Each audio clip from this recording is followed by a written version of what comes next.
Welcome home to USA Global TV and Radio, a place where dreams take flight, with authentic storytelling, diverse perspectives and meaningful conversations, where global stories unite and bridges are built beyond all borders. Discover world-class education, entertainment, hope and inspiration. Together, we're building bridges worldwide. Subscribe to our channel, USA Global TV. Download our app, USA Global TV. Be our guest or join our team. Visit usaglobaltv.com. Thanks to our founder and executive producer, Dr. Jacalyn Kerbeck. Music score by Yeffy Tang from Cloud Road Music. Voiceover artist Mike Porter. Creative direction by Paul Garcia. USA Global TV and Radio. Your home for global connection. All rights reserved. This video and its contents are the exclusive property of USA Global TV and Radio. Unauthorized use, duplication or redistribution in any form is strictly prohibited. Howdy, Rhoda Laughlin here. This is the Corner Bookstore, and today is the first of 3 shows back to back to back. I'll be on again as soon as the show is over, and as soon as the next show is over, I'll be on again. When I'm not doing TV shows, I research the human body at the cellular level, chemically speaking. I look for cause and effect relationships. Treat a cause, fix a problem. Treat symptoms, and you'll always be treating symptoms. So that's what I specialize in. I focus primarily on longevity and age-related diseases.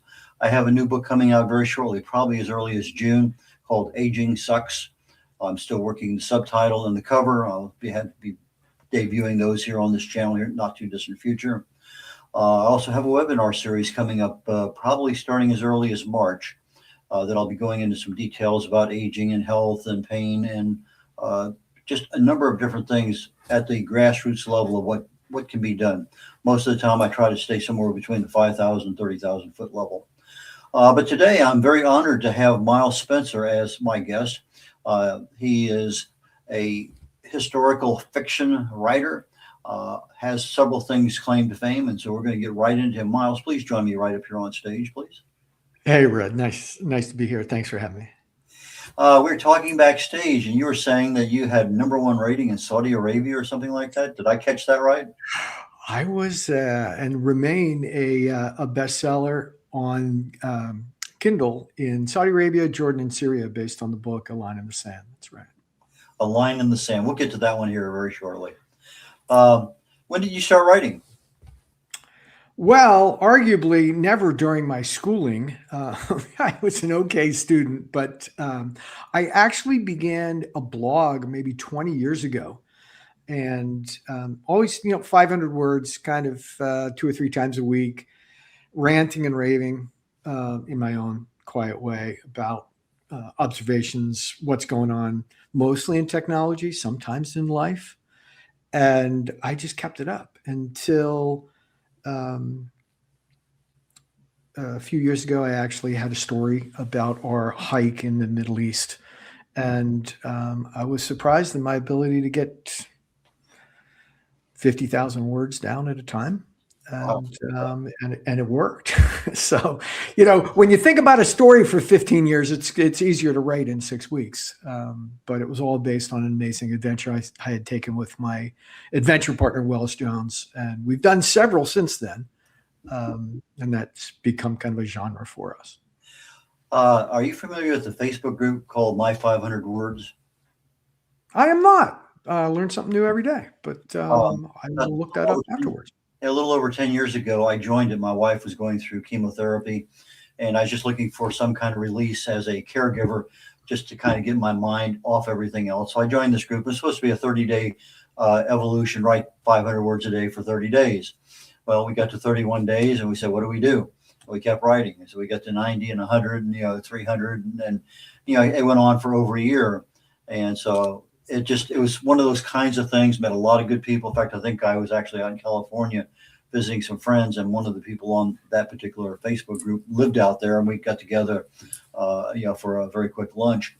But it was something, and when I saw 500 words, okay, maybe there's a connection there. But I guess it's just it's enough to get a thought down and explain it a little bit, but not get into too much depth, not preach too much.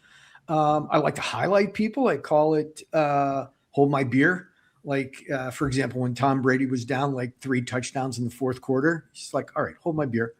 And he knocked it off. It comes from 9-ball when you're playing pool and, there's 5 balls left on the table. You have to hit them all sequentially and no one thinks you can do it. It's like, yeah, hold my beer. And so one of the things I like to do is just highlight heroes. And whenever I come across one, I can get the point across. I can tell the story. 500 words seems to be about the point in which people's eyes glaze over anyway. So, yeah.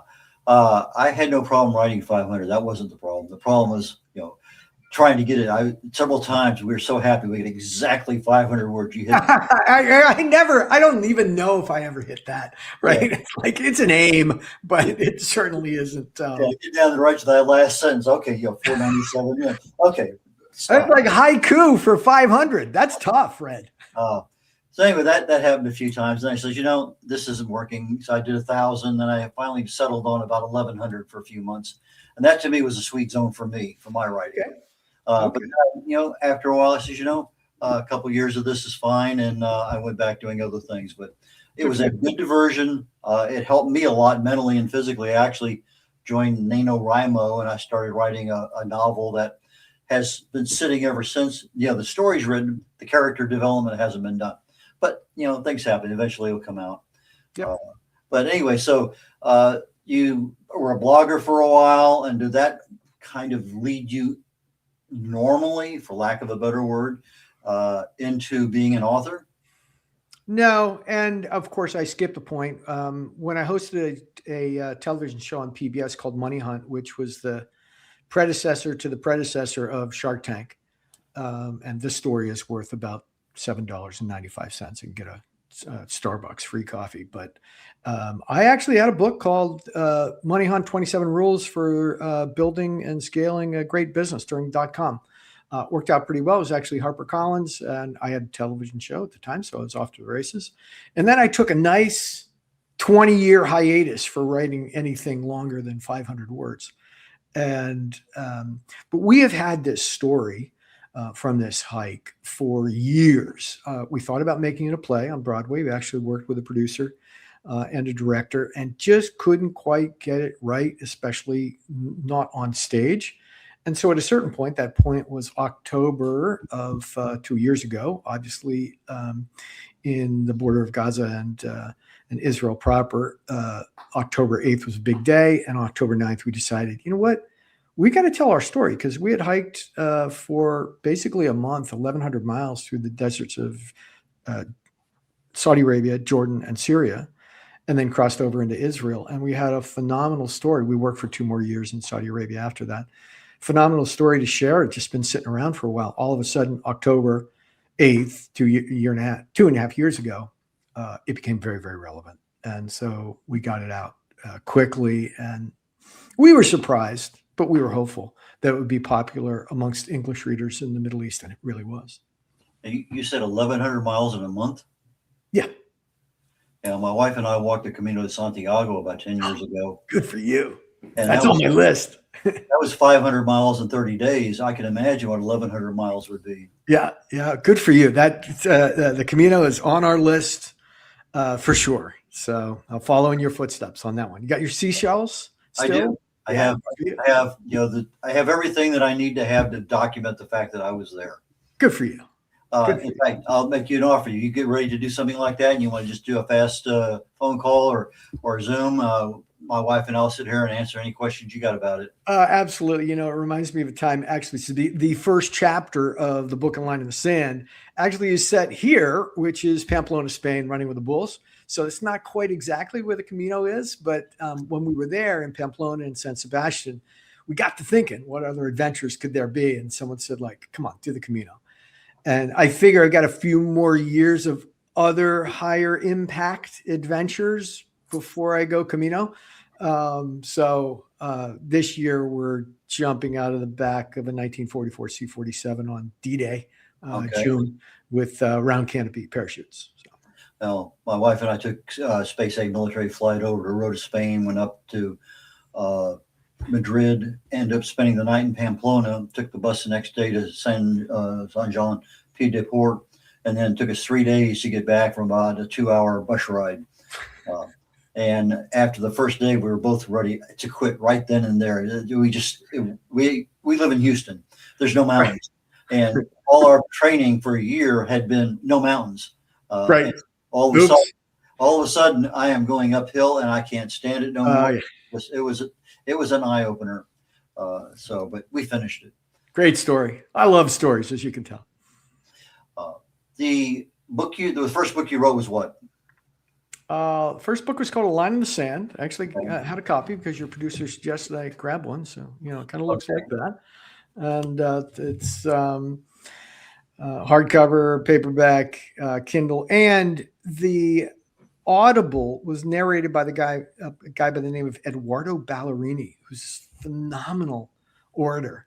And so I actually prefer, I wrote the words together with Wells Jones, but when I hear them in Eduardo's voice, it sounds twice as good.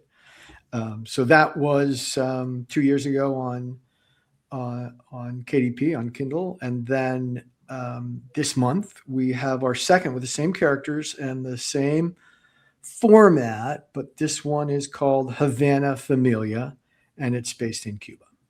Okay. I went down and visited my sister in Cuba several times I guess she's been retired now about 5 years, but I was there before Castro was there because my dad was in the military. And then I've been down maybe four times, I think, in 5 years to visit my sister, but she was at Guantanamo Bay working. Got it.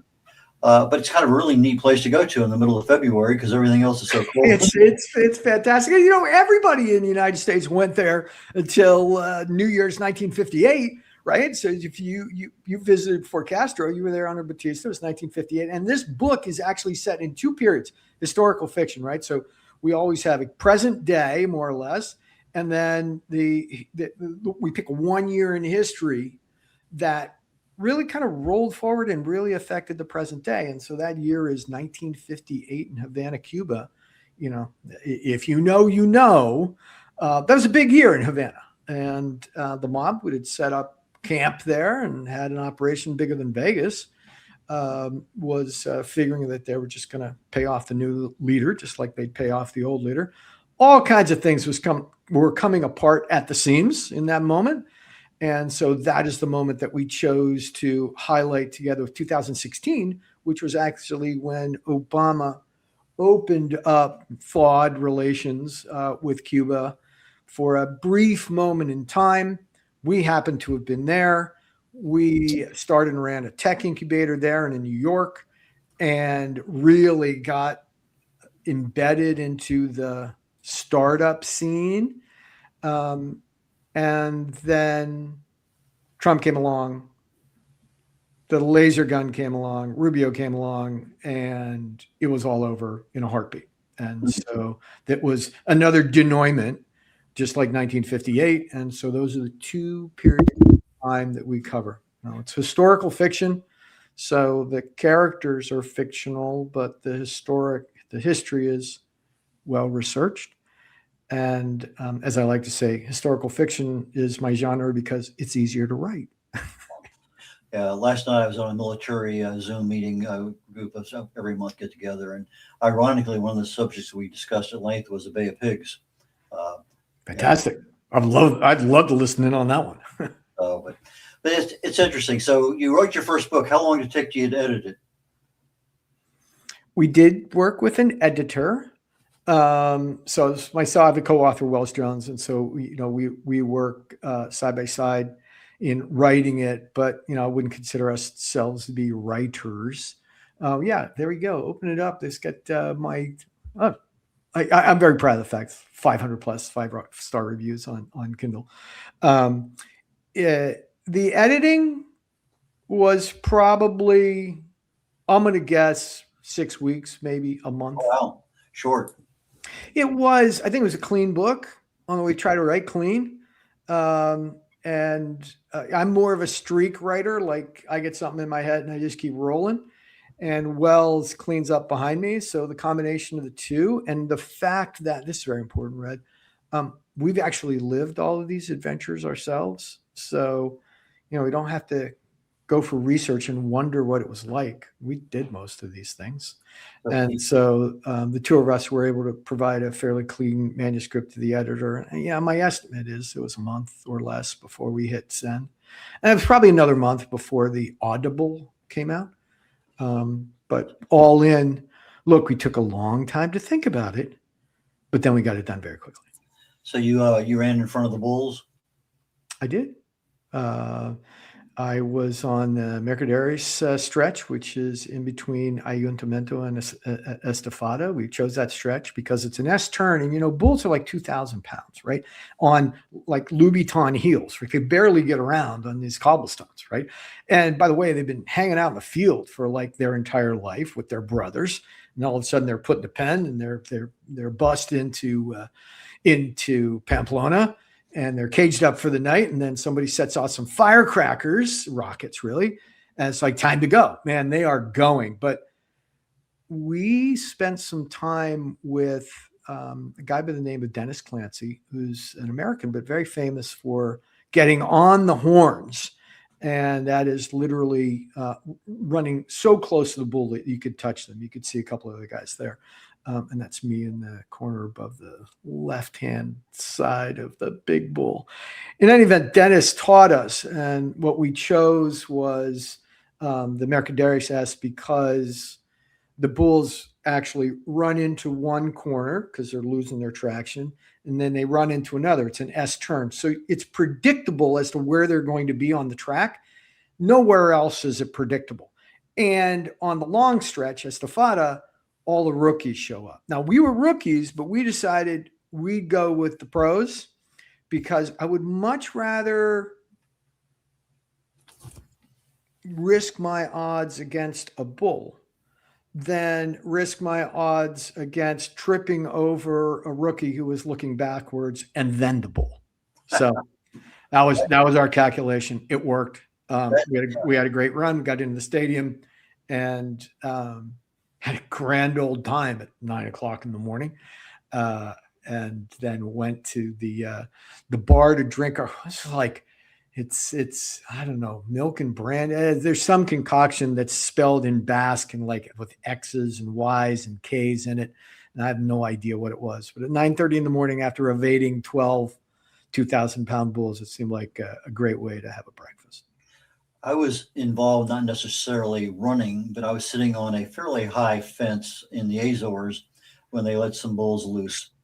And this was a tradition there, about the same thing like Pamplona. And I'm minding my own business and not doing anything. And just all of a sudden somebody comes running toward me to escape the bull. And then he goes over the fence and the bull goes over the fence. I was absolutely amazed at how high those bulls could jump. Yeah. And the rule of thumb when you're running with bulls is you don't have to be faster than the bull. You have to be faster than your buddy in between you and the bull. That's all. And that's life in general. That's life in general. So you got the book. When did you start marketing the book? Because that's something that we as authors have a tendency to put off to the last minute, even till after publication. Well, look, I didn't go with a traditional old school publisher like HarperCollins, which we did the first book that I had with Cliff Enico called Money Hunt. This was straight. And the reason we chose that was because, look, we were on top of current events. October 8th had just happened. It was in the news. Everybody wanted to talk about it. And suddenly we had a book with a phenomenal story based on the region. And not that many Americans have done what we did, right? So it was fairly unique. We went podcast after podcast after podcast. And that really was stock and trade on probably 95% of our marketing. Did 100 podcasts in the first year. Wow, that's impressive. We're coming up on a commercial break here, about a minute and a half, very, very shortly. When we come back, let's talk a little bit your covers, how did you get the art done, those kinds of things. That's kind of the direction I want to go after the break. Sounds great. Okay, fantastic. In a noisy world, true connection begins with listening. Elevated listening transforms every conversation in just 5 simple steps. Pause and breathe. Set your intention. Listen with curiosity. Reflect back. Agree on one next step. Join the Listening Mentor on Let's Finally Talk with Dr. Jacalyn Kerbeck, the Listening Mentor, where we help you find inner peace, one conversation at a time. Streaming every day, Let's Finally Talk TV show with Dr. Jacalyn Kerbeck, only here on USA, Global TV and Radio. Subscribe to our YouTube channels to watch and engage with all our content.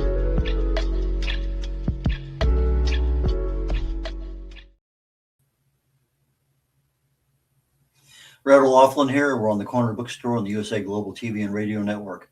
My guest today is Miles Spencer. Miles, please join me back up here on stage. Hey, Red, ready to roll. Ready to roll. The book covers that you have, how did you get those done? Is that part of the package with the publisher, or did you do something different? No, not at all. A Line in the Sand is actually a beautiful vista, which is across the front and back cover, of an area called Wadi Rum. Wadi Rum sits in the on the border, essentially, between northern Saudi Arabia and southern Jordan. It's like a moonscape. So much so that Dune, I believe it was filmed there. Star Wars filmed there. Basically looks like Mars, right? And it's also where Lawrence of Arabia, T.E. Lawrence, trekked through as well on his way to Aqaba during the Arab Revolt. So when we arrived there on camel, we were just struck by the vast awesomeness and by the heat of the place. It's called El Hul, the anvil of heat, and top temperature there was 126 Fahrenheit. It took our breath away. And we took some photos, but also did some watercolors.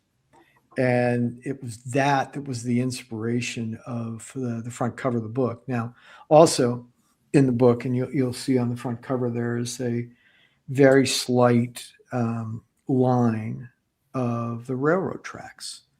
Now, our entire trek was based on T.E. Lawrence, Seven Pillars of Wisdom, where he hiked from, he led the Arab Revolt together with Faisal from Jeddah, Saudi Arabia, to Damascus, Syria. But what they were doing mostly was blowing up the Turkish railroad, which went from Medina, a holy site, to other places in the Ottoman Empire for the pilgrims that were coming down. And it was extremely aggravating for the Turks to defend that. And Lawrence had the good intellect to essentially invent guerrilla warfare, because he realized that they always had to be in the same place on that railroad in order to defend it. Yet he and his group of Arabs could be anywhere just over the next dune.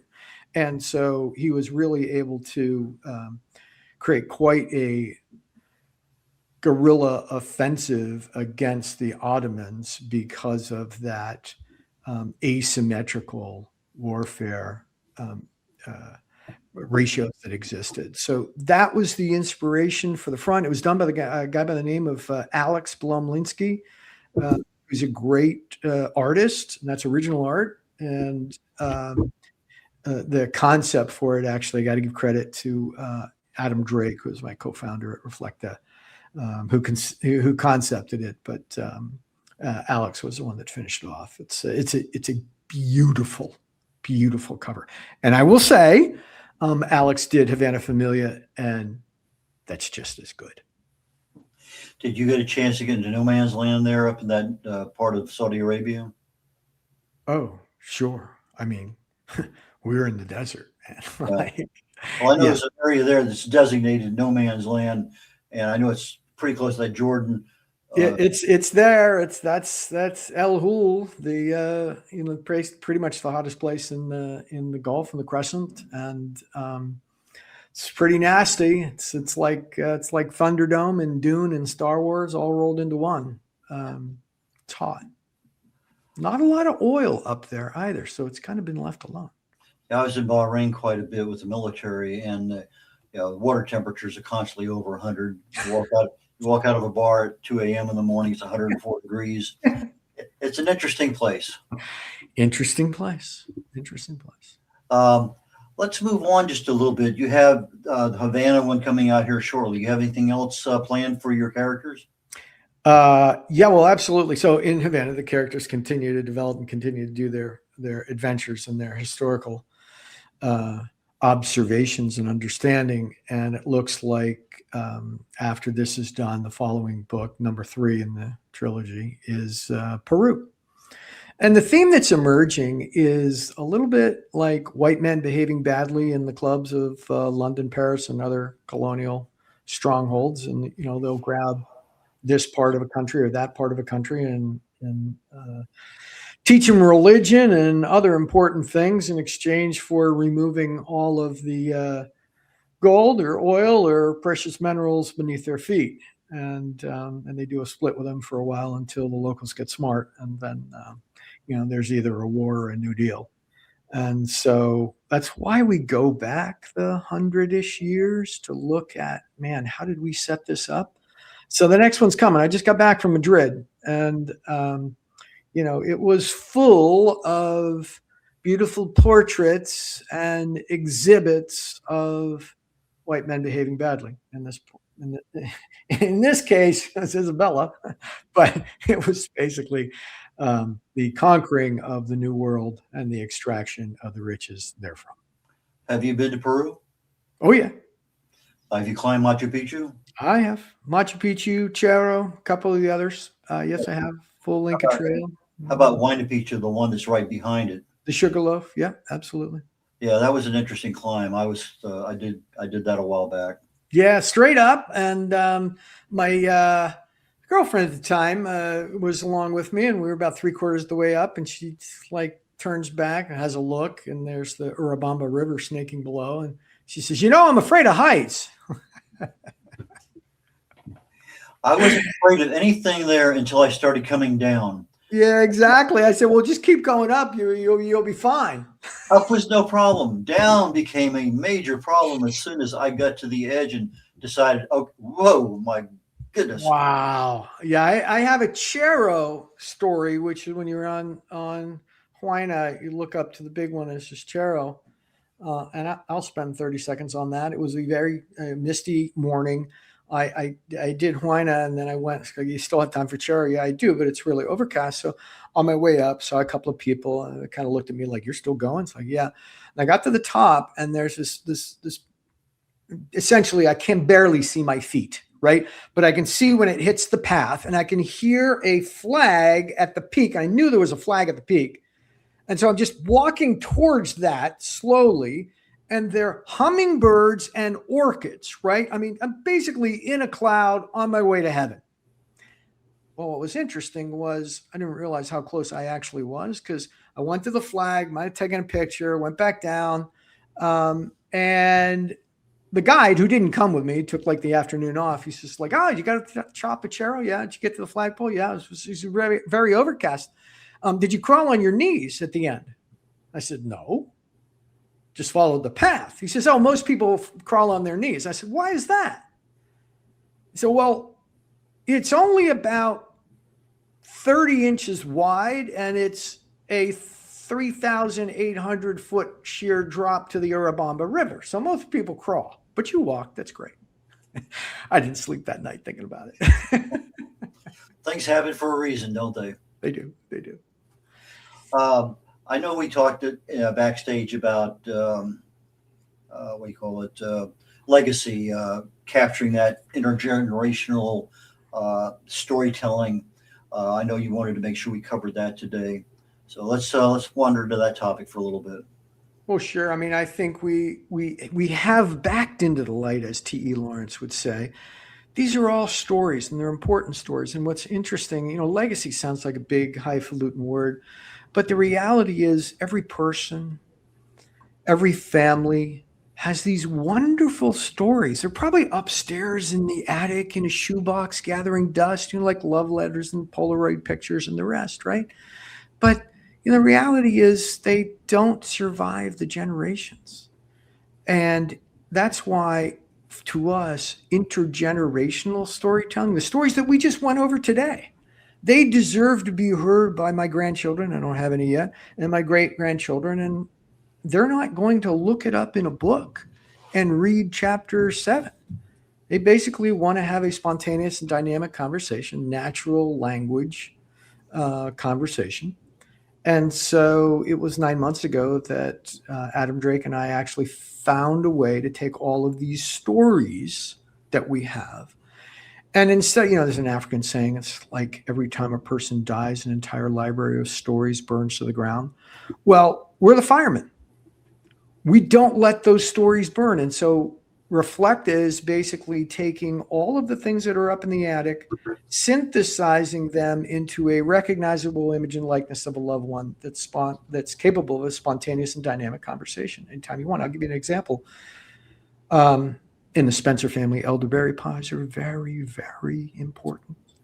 And Thanksgiving comes, my sister says, I forgot the recipe. And I dialed up my mom. And she walked her through the Crisco shortening and how to put ice around for the dough and don't overwork it. And here's how to combine the elderberries with the sugar so that it sets up properly. And we had an elderberry pie because my mother had walked my sister through it. The only interesting part of that story is my mother passed away 25 years ago. Mm. But all of that information is contained within her Reflecta reflection. And we can pull it up spontaneously and dynamically anytime we want. By the way, my dad, who passed away 8 years ago, said the grace at Thanksgiving dinner, right? So that's the power of Reflecta, and that's the power of keeping these stories and these legacies alive for future generations. My dad passed away in 2004, and I did his eulogy. I labeled it like Tears in the Rain after the 82 Blade Runner movie, almost Absolutely. the last. Wash away like tears in the rain. Yeah. And so, it's, when you have a full life and there's just so many things there, it's just, I'm right now, our first great grandson just turned 2 last week. Congratulations. And so I've had this intention now for over a year to create a YouTube series of short videos talking about this, that, and whatever. And you've given me reinforcement to actually start making this thing happen. I would just say, Red, YouTube, fine, but he can't ask you questions. Okay. It's just going to be the stories that you tell.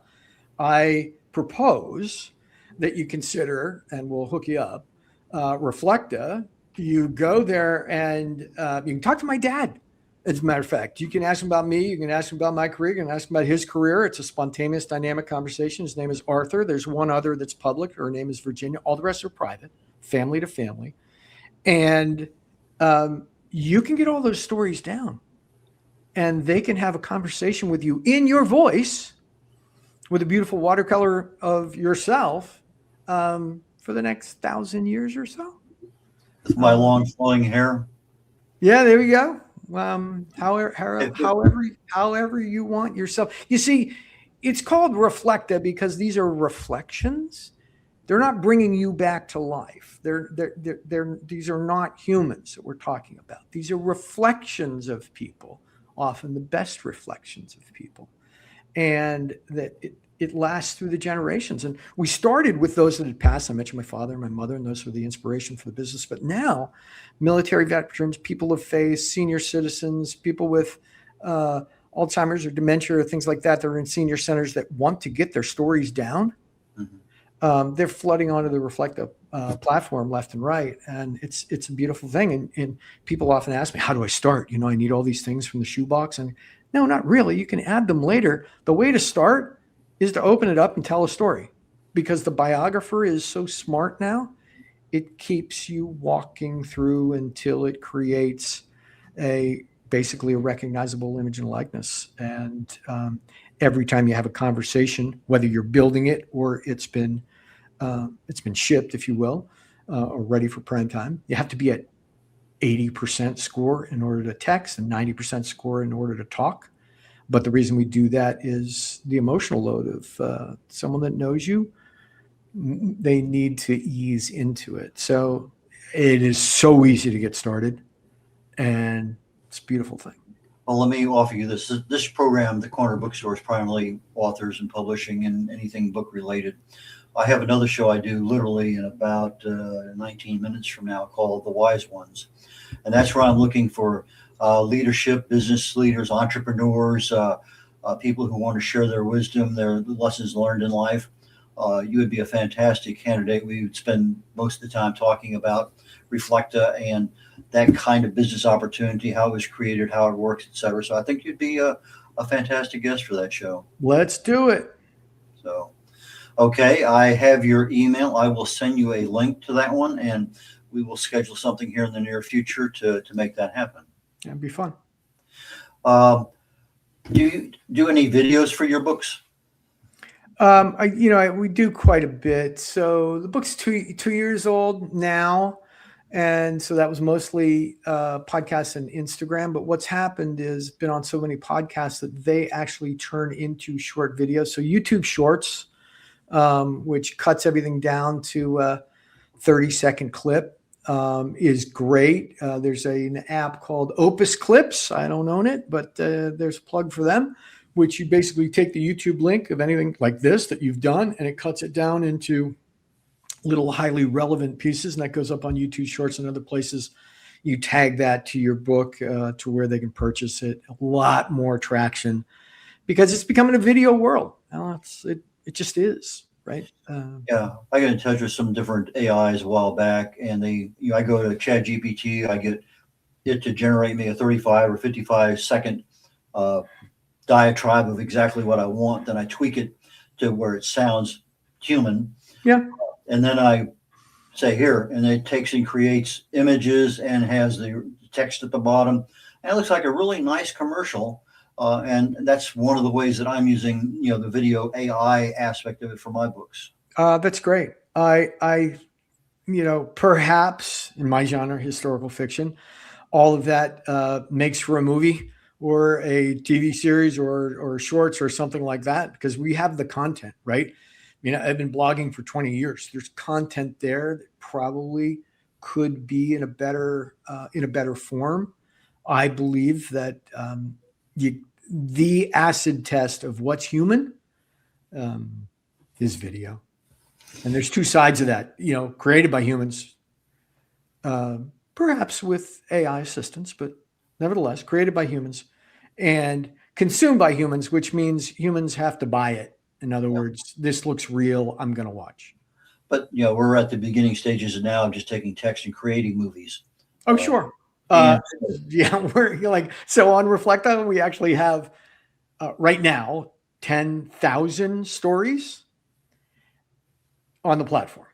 Okay. And they literally real time become movies just right out of the conversation. Now that's in beta right now. So if you go to the site, you're not going to see that, but I've seen it. It's coming. It's coming fast. Well, we're toward the end of the show. How do people get in touch with you, Miles? LinkedIn is fine. Links there. If you want to learn more about Reflecta, that works as well. I should have put the link to Line in the Sand and Havana Familia, but if you go to milesspencer.com, you're not going to miss it. That's a good start. Please don't come to my front door. Okay, the spelling for our audio audience that will be picking up this broadcast later on is Miles, Miles, Spencer, SPENCER.com, and his company is Reflecta, REFLEKTA.AI, Reflecta.ai. And so check them out. We had a great time today.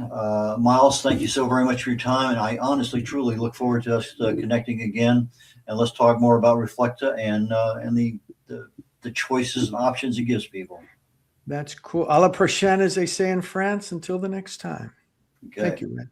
Take care. Red Laughlin here. I'm wrapping up the final minute here on my show. The Corner Bookstore highlights authors, publishers, editors, anything at all in the book world. And I thought we had a very super connection today with historical fiction and the world of writing, blogging, etc. So my current project is called Aging Sucks. It's a book I'm writing primarily about the hallmarks of aging, hallmarks of health, hallmarks of disease. In fact, later on today, I'm going to be talking about the hallmarks and pathways of dementia and neurodegenerative disease on my show Talking Heads in about an hour and 15 minutes. But that's my focus on what I can do to help take something that's complex and make it easy to understand. So that when you go to your doctor, you say, hey, doc, what about this? And so, but for awareness and education, that's where I focus most of my energies. So until next week or until 15 minutes from now, take care of y'all, and we will catch you next week. Bye now. In a world craving connection, one platform dared to dream bigger. USA Global TV and Radio, a beacon for global voices, authentic storytelling, and elevated listening. Led by visionary Dr. Jacalyn Kerbeck, the journey from a spark to a global force is now captured in one inspiring book.